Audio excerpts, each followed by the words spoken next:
Start అవుతుంది కదా. Start అవుతుంది.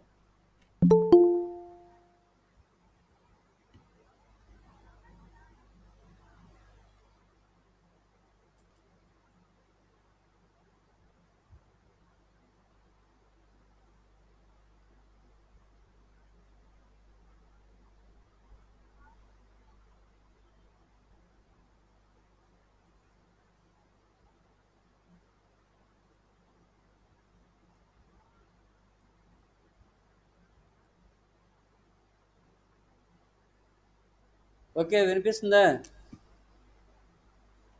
వినిపిస్తుంది వినిపిస్తుంది సార్. సార్. వినిపిస్తుంది.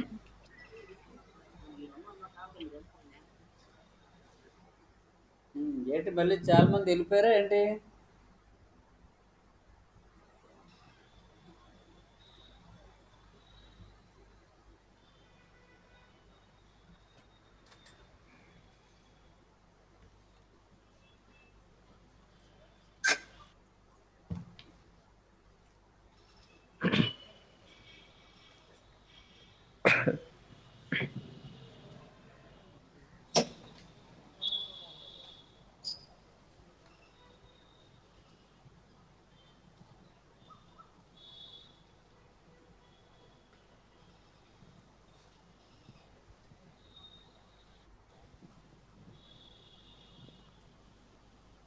సో హరప్ప ప్రజల అంటే సింధు ప్రజల నగర నిర్మాణం రాయండి, చెప్తాను.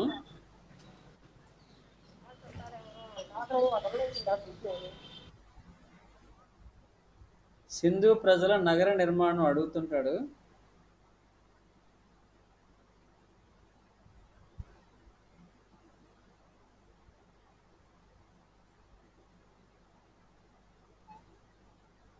రాయండి, సింధు ప్రజల లేదంటే సింధు నాగరికత, పట్టణ నాగరికత.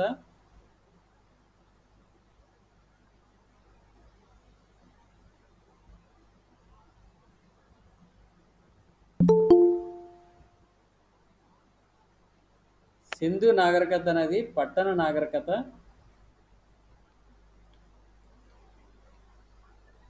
ప్రజలు నగరాల్లో నివసించేవారు.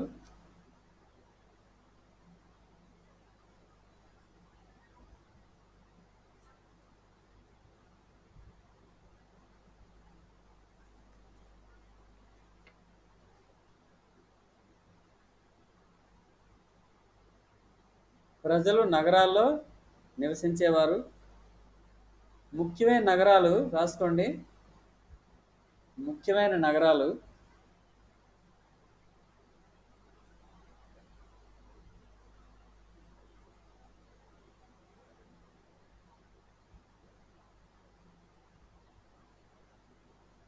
మొహంజదారో,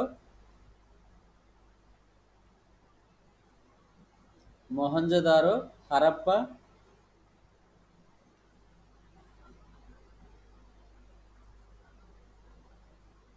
మొహంజదారో, హరప్ప, కాళీబంగన్, ధోలవీర,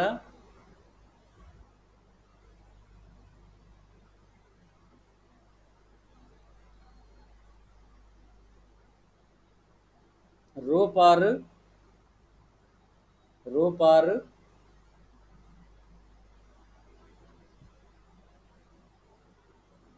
సుక్త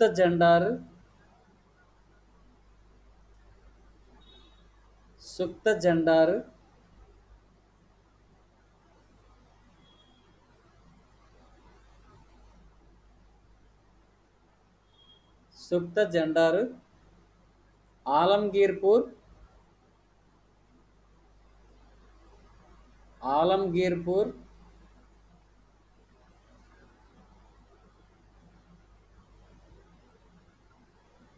బనవాలి,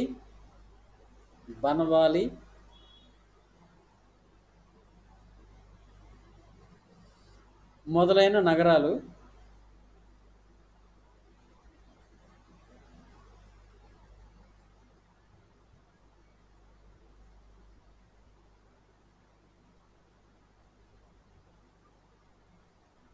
మహానగరాలకు చుట్టూ మహానగరాలకు చుట్టూ బలిష్టమైన కోట గోడలు నిర్మించారు.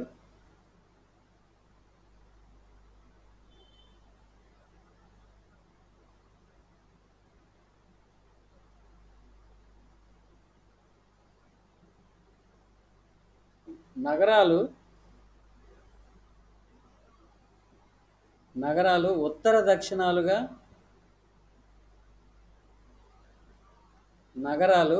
దక్షిణాలుగా తూర్పు పడమరలుగా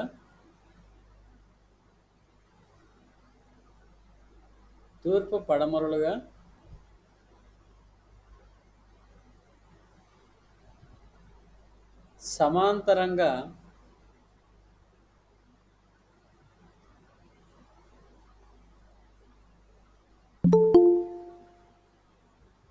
దీర్ఘచతురస్రాకార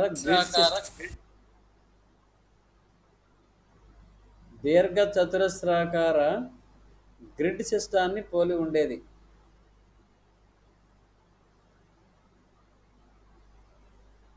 దీర్ఘచతురస్రాకార గ్రిడ్ సిస్టాన్ని పోలి ఉండేది.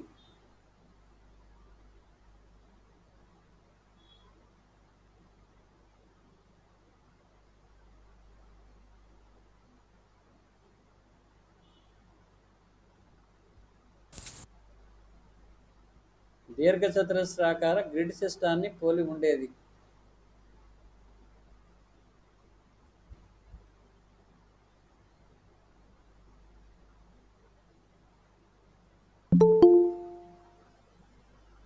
ఈ పట్టణాలలో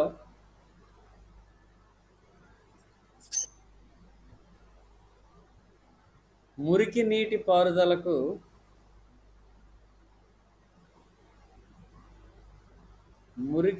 పారుదలకు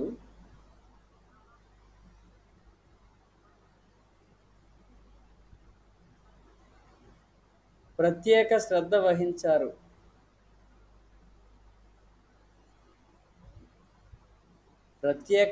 వహించారు. హైమావతి క్లాస్కి వచ్చింది, కానీ అయితే పొరపాటున లింక్ ముందు మీకు 12 o'clock స్టార్ట్ అవుద్దమ్మా. Okay sir.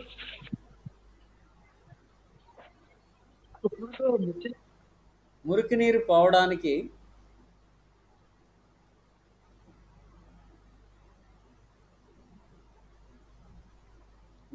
పోవడానికి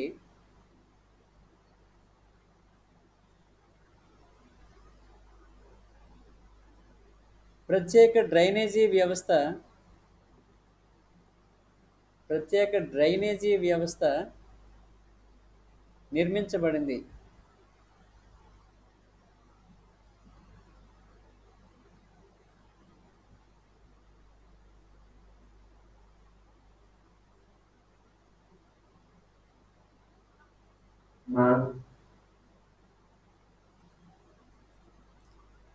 ఇంటి నుంచి వచ్చే మురికి నీరుని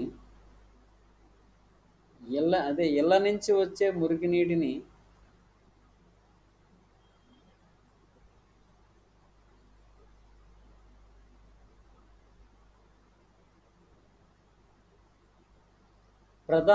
ప్రధాన డ్రైనేజీ వ్యవస్థకు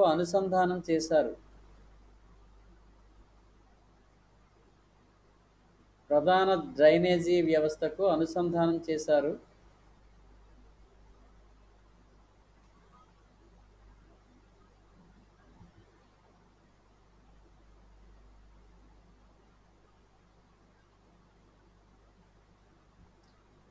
పూడిక తీయడానికి మధ్యలో మ్యాన్ హోల్స్ని నిర్మించారు.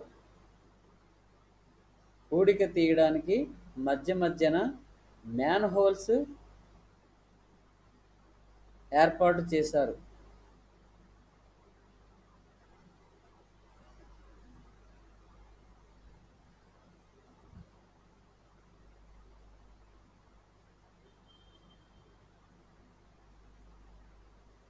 2 అంతస్తుల ఇళ్ల నిర్మాణం జరిగేది.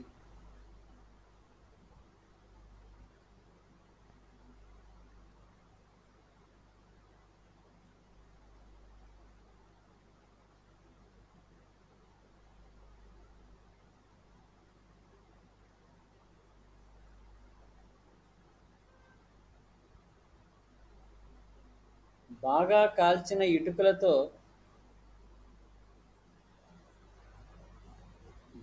కాల్చిన ఇటుకలతో ఇళ్ల నిర్మాణం జరిగేది.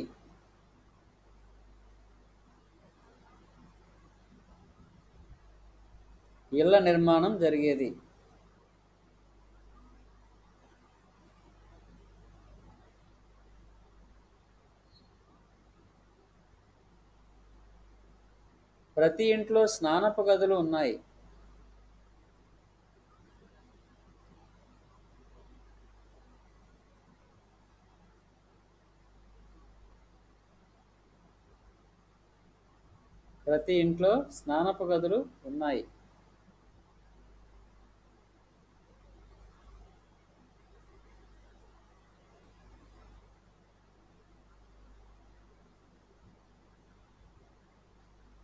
ఇవి కాకుండా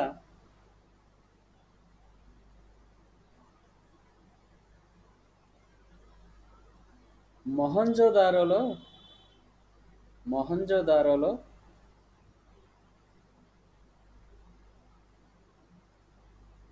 మహాస్నానవాటిక బయల్పడింది.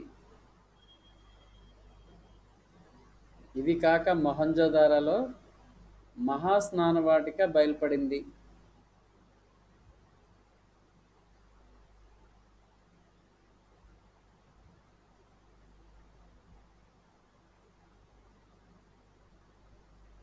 ఇచ్చట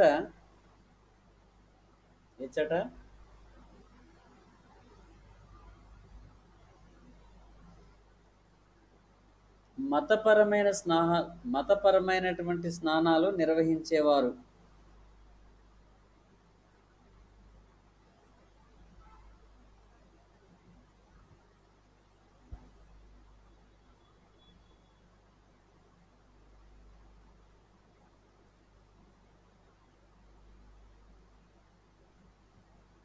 అయితే అద్భుతమైన మురికి నీటి పారుదల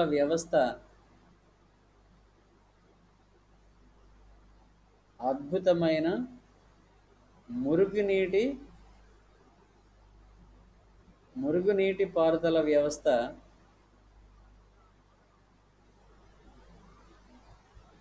సమకాలీన నాగరికతలలో ఎక్కడా కనిపించదు.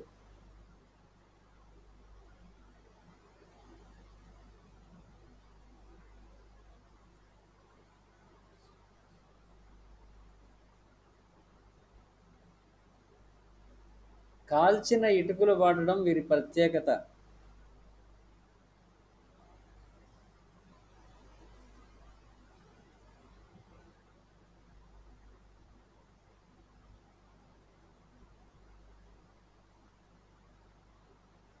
మొహంజోదారో, హరప్పా 2 అతిపెద్ద నగరాలు.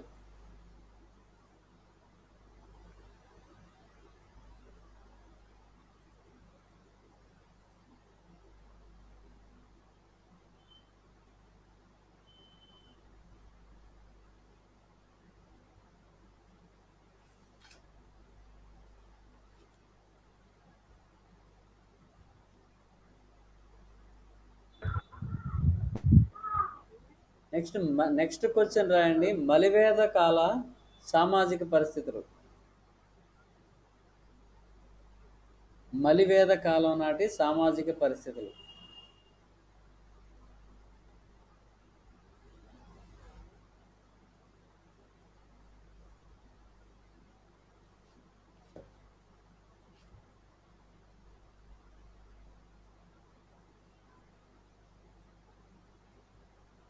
మలివేద కాలంలో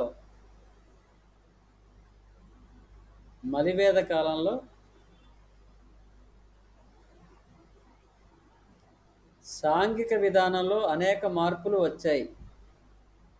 సాంఘిక విధానంలో లేదా సాంఘిక జీవనంలో అనేక మార్పులు వచ్చాయి.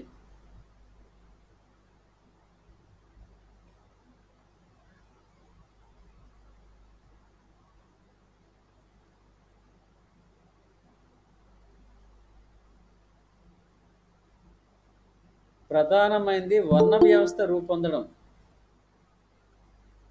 ప్రధానమైంది వర్ణ వ్యవస్థ రూపొందడం.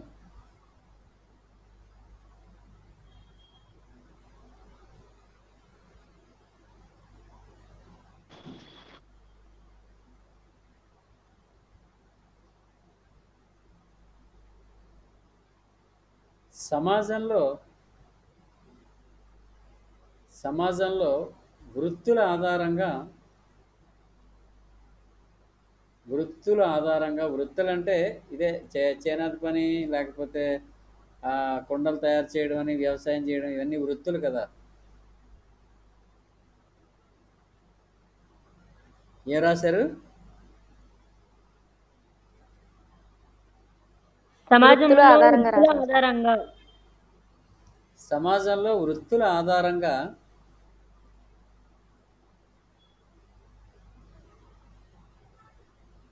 కులాల సంఖ్య పెరిగింది. కులాల సంఖ్య పెరిగింది.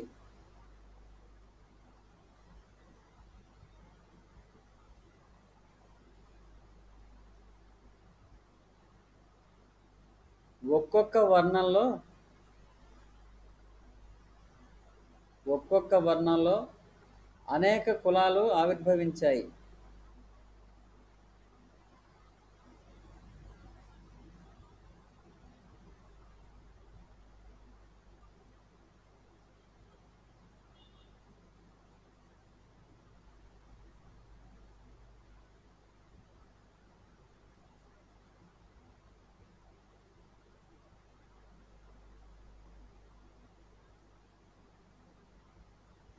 క్రమంగా వృత్తులు వంశపారంపర్యమయ్యాయి.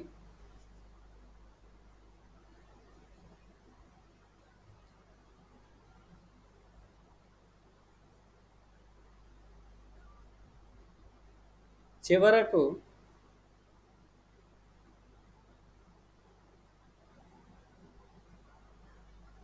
వర్ణ వ్యత్యాసాలు పెరిగి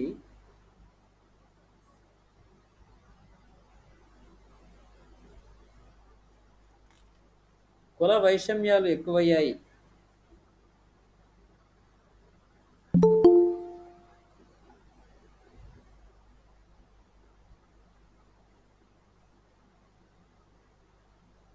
సార్ ఒకసారి చెప్పరా పాయింట్? కుల తర్వాత వర్ణ వ్యత్యాసాలు పెరిగి కుల వైషమ్యాలు ప్రారంభమయ్యాయి లేదా పెరిగాయి.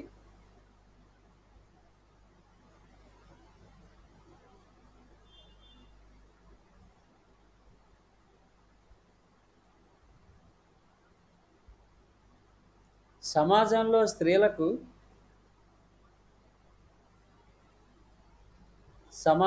స్త్రీలకు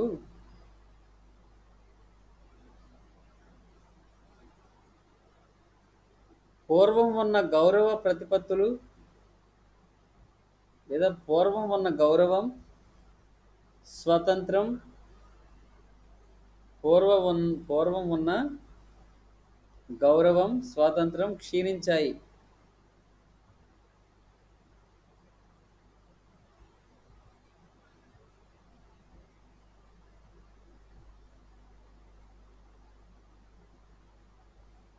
సభా సమితులలో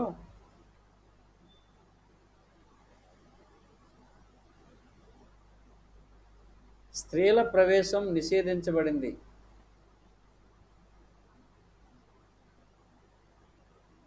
సభా సమితులలో స్త్రీల ప్రవేశం నిషేధించబడింది.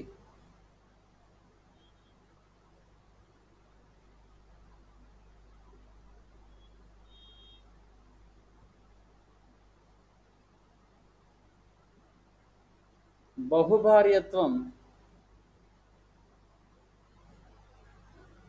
బహుభార్యత్వం ప్రభువర్గంలో ప్రారంభమైంది.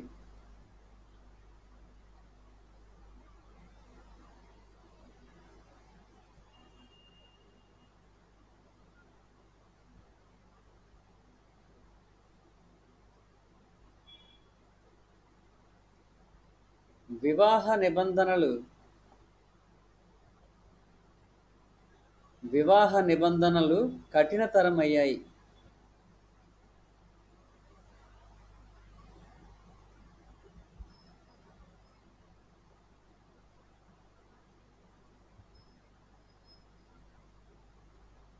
పురుష సంతానానికి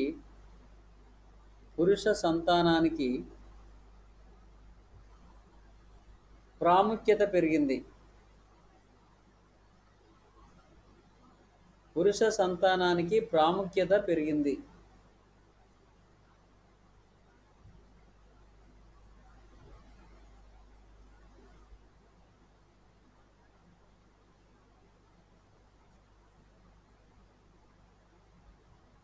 విద్య అగ్రవర్ణాలకే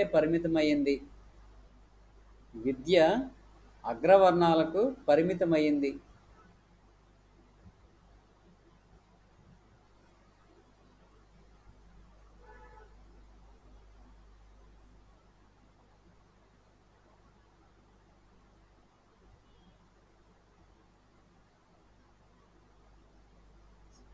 సమాజంలో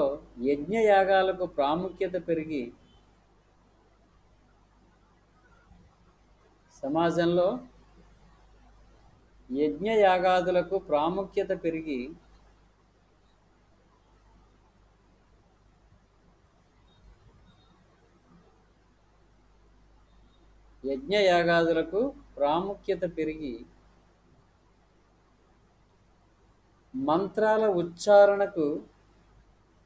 మంత్రాల ఉచ్చారణకు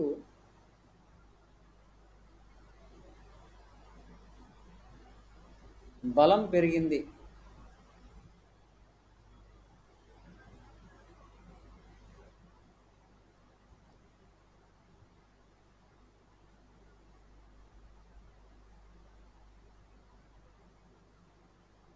మలివేద కాలంలో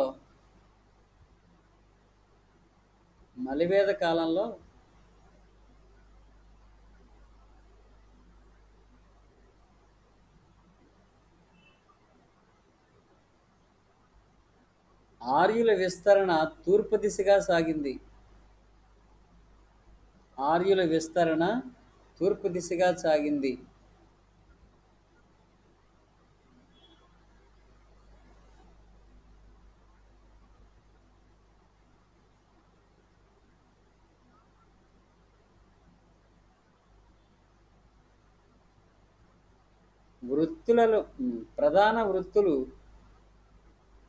సమాజంలో ప్రధాన వృత్తులు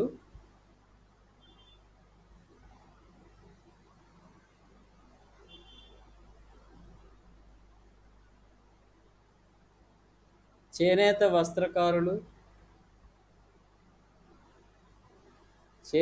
వస్త్రకారులు,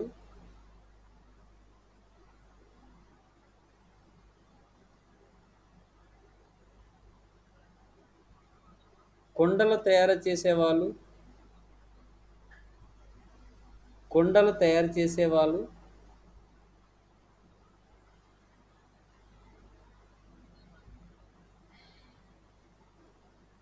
రథాలను నిర్మించే వడ్రంగులు,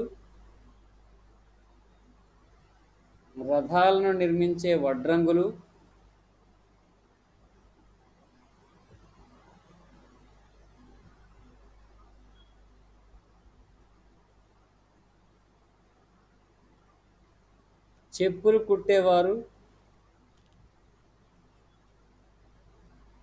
కుట్టేవారు,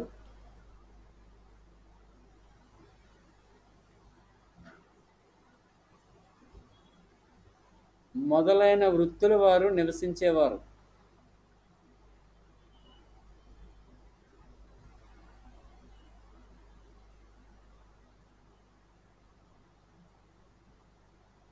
ఈ వృత్తులలో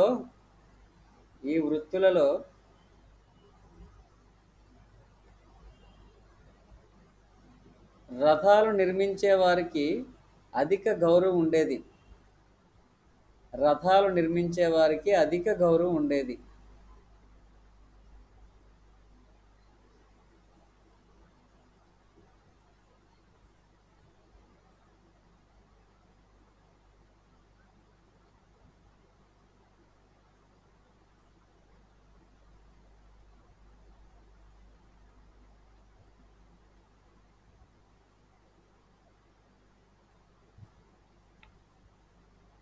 సాంఘిక ఆచారాలు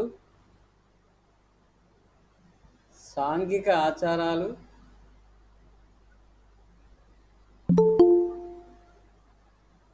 నియమ నిబంధనలు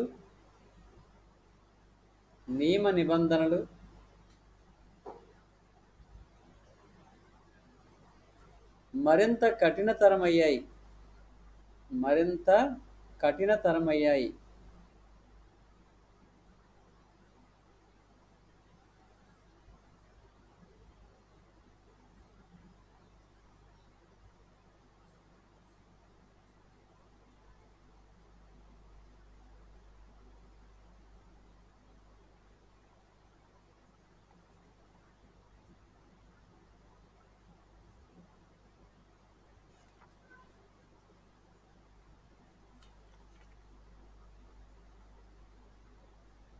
ఓకే, ఇది సరిపోతుంది.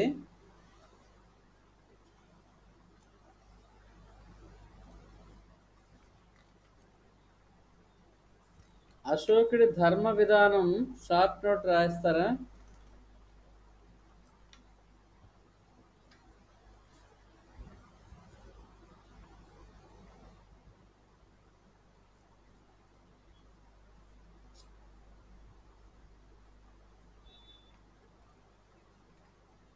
లేదా చంద్రగుప్త మౌర్యుడు రాస్తారా షార్ట్?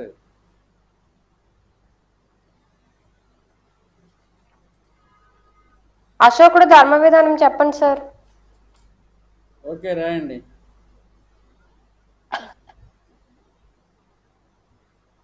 అశోకుడు ధర్మ విధానం షార్ట్ రాయండి. అశోకుడు కళింగ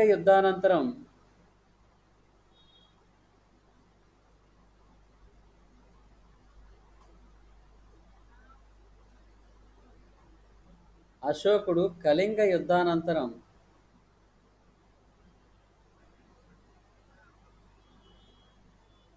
మానసిక పరివర్తన చెంది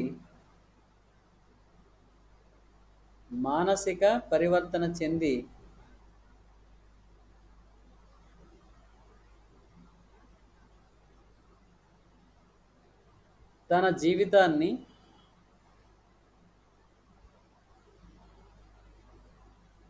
జీవితాన్ని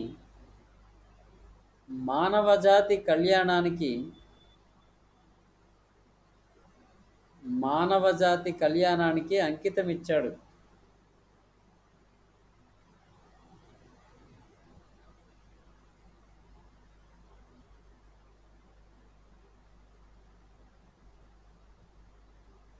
ప్రజల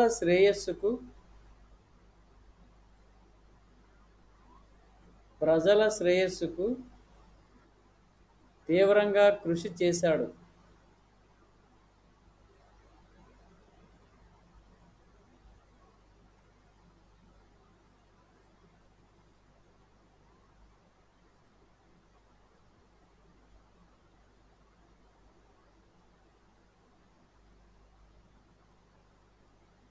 ప్రజలందరూ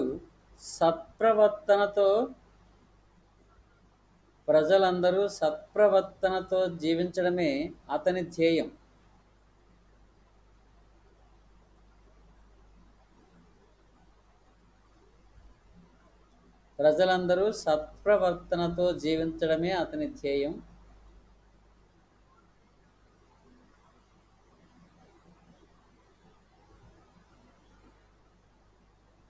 దానికోసం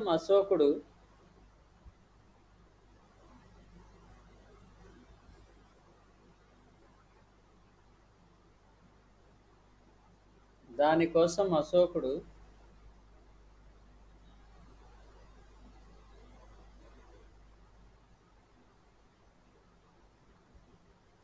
ఒక సాంఘిక ఒక సాంఘిక నైతిక నైతిక ప్రవర్తనా నియమావళిని రూపొందించాడు.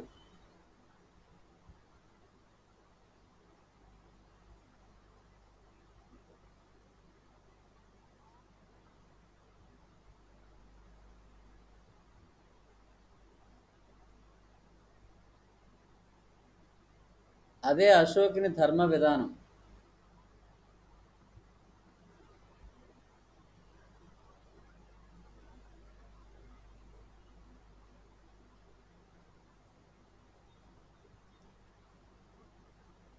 ఈ విధానం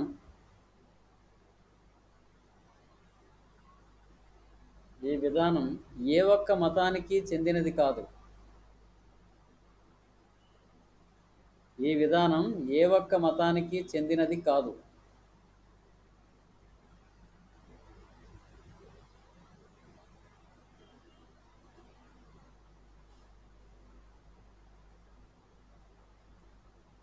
ఒక విధంగా చెప్పాలంటే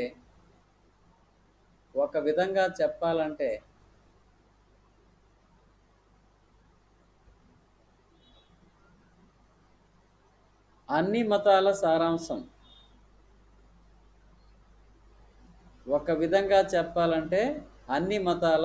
సారాంశం.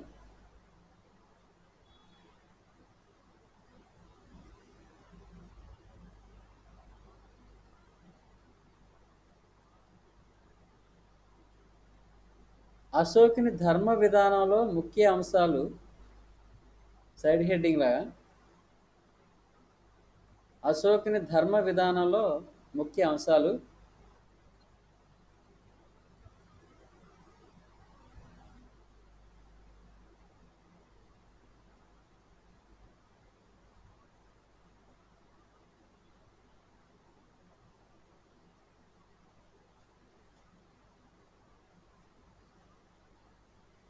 ఒకటి, అహింసను పాటించడం.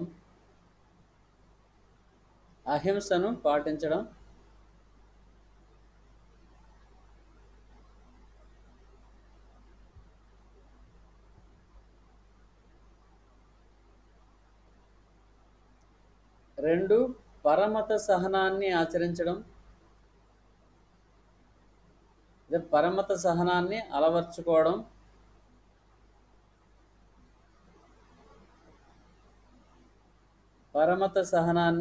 అలవర్చుకోవడం.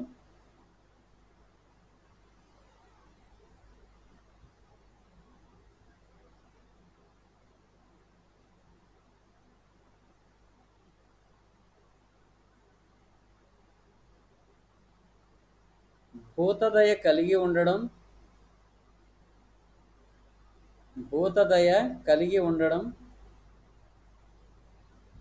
సార్ థర్డ్ పాయింట్ చెప్పండి. ఎలాగా? నెమ్మదిగానా?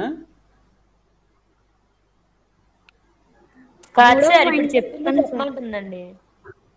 కట్ అవుతుందా? ఏం లేదు సార్, థర్డ్ పాయింట్ ఒకసారి రిపీట్ చేయమని అడుగుతుంది సార్. ఏంటది? భూతదయ కలిగి ఉండడం. భూతదయ కలిగి ఉండడం అనగా ప్రాణుల పట్ల దయతో వ్యవహరించడం అన్నమాట. అది కూడా రాసుకోవచ్చు బ్రాకెట్లో. ప్రాణుల పట్ల దయతో వ్యవహరించడం.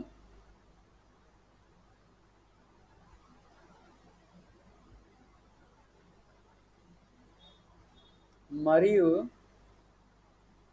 తోటి ప్రాణులను హింసించకుండా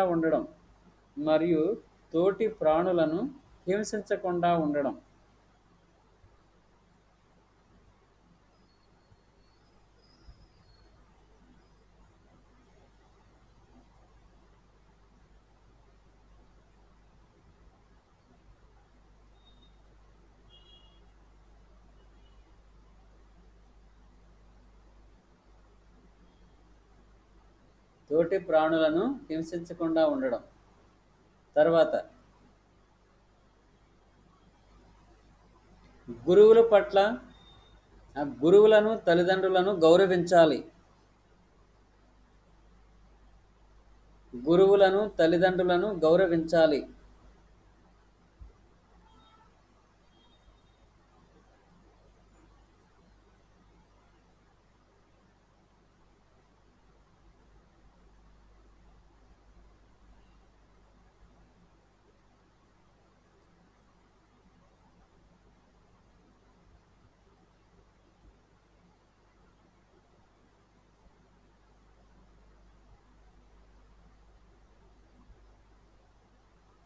సాధువుల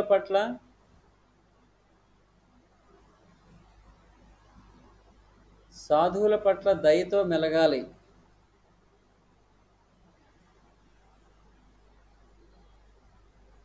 సాధువుల పట్ల దయతో మెలగాలి.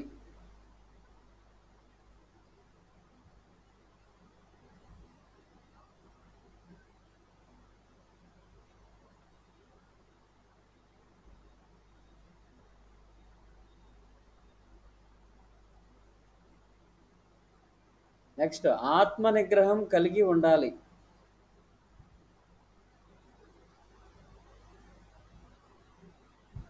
ఆత్మ నిగ్రహం కలిగి ఉండాలి.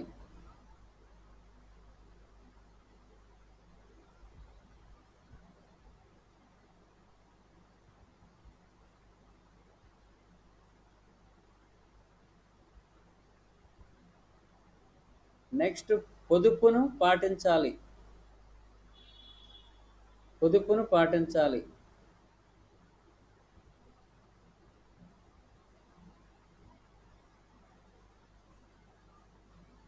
సార్ ఉమ్. ఆత్మ నిగ్రహం అంటే ఏంటి సార్? ఆ?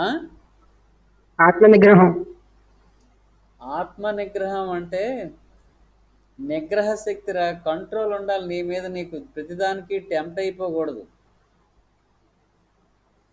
అబద్ధాలు ఆడడానికి, పాపం చేయడానికి, లేకపోతే ఇంకేదో దేని మీద టెంప్ట్ అయిపోతుంటారు కదా కొంతమంది. తన కంట్రోల్ తప్పిపోయి, ఆ మానసికంగా కంట్రోల్ తప్పుకోకుండా నువ్వు చేయాలనుకున్నది చేసే శక్తి ఉంటే నిగ్రహం ఉన్నట్టు.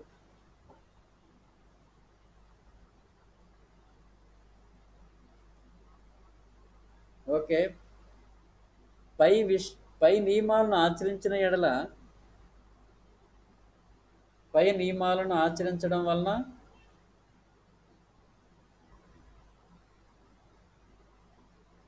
స్వర్గప్రాప్తి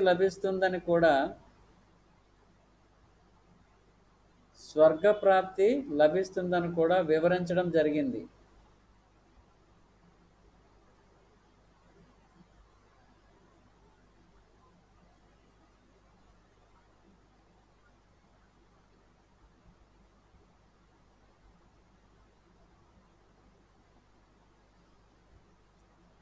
అశోకుడు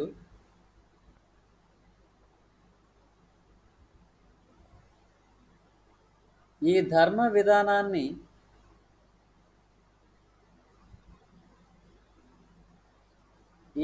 విధానాన్ని ప్రజలందరూ ఆచరించడానికి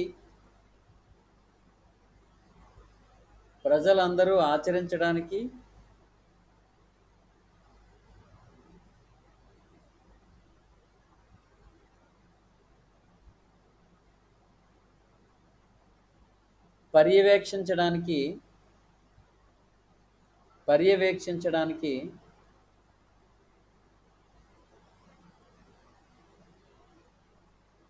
ధర్మ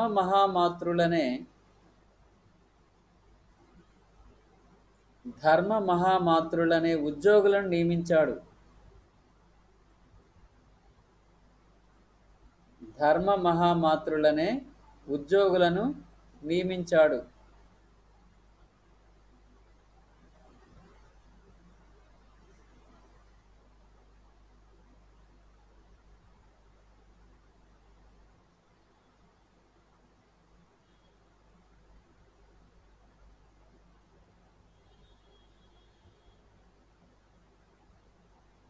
ఓకే. ఈ 3 షార్ట్లు మీరు చదివేయండి. రేపు కొత్త చాప్టర్ ఏదైనా ఏది చెప్పాలో మీకు కమ్యూనికేట్ చేస్తాను. రేపు మరో విషయం డిస్కస్ చేద్దాం. Okay, let us stop here. Next class ఉంది ఫైనల్ ఇయర్కి. ఓకే సార్, బాయ్ అండి. Okay, bye. సార్ ఆ,